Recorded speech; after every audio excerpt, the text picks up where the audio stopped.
Exclusive Storm Tracker Doppler weather with meteorologist Chase Ward.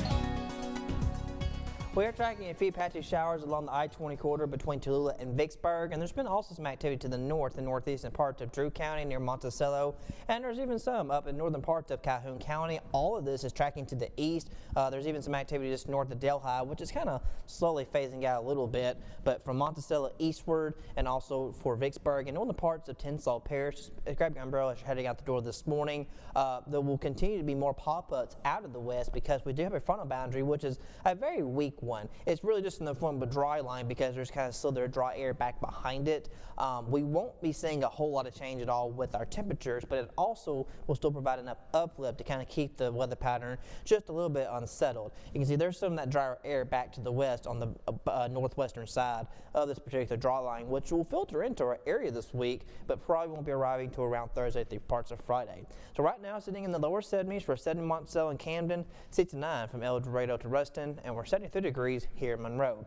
Now, dew points have gone up a little bit, especially in parts of Louisiana, a little bit to the north. In Arkansas, the winds have been northerly a bit, so dew points are just a few degrees lower, but there's still plenty of moisture present, allowing for the showers to continue.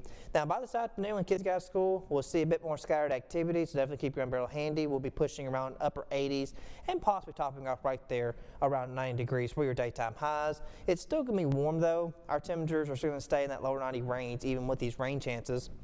It'll be getting a little bit hotter from Thursday through Friday. But we're expecting a cold front to arrive as we head into the weekend, which will actually provide us a little bit more relief into early next week. But the rain is still a welcoming sight, especially in southeast Arkansas, where we have been dealing with some moderate drought conditions and abnormally dry conditions that have stretched into parts of northeast Louisiana. So this week, boundary layer is going to sit in place over our area. To the northwest, we'll have some slightly more drier air try to move in, but we're actually going to see more of an impact as far as any temperature change, at least, from this next system that's going to be arriving from Friday going into parts of this weekend, and high pressure will be settling back to the north and northwest, which will again help to keep the airflow pattern out of the north. So today, just kind of keep your umbrella handy. Most of it's going to stay patchy to scattered, especially in parts of the Mississippi River Valley, and then overnight we'll keep a few clouds. We'll see some areas of fog develop going into tomorrow, with the ground being a little bit wet and calm winds. Now through Wednesday evening, that frontal boundary is still in place, so we're still expecting more scattered thunderstorms,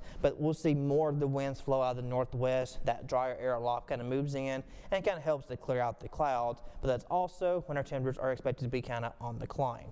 So as we go into the late week, temperatures are not changing that much. If anything, they actually get much warmer. Through next week, though, by Sunday is when we really start to notice a bit more of a change with some northerly flow established. We'll start to fall to mid to upper 80s through Sunday, Monday, and lows to continue mostly mid 60s.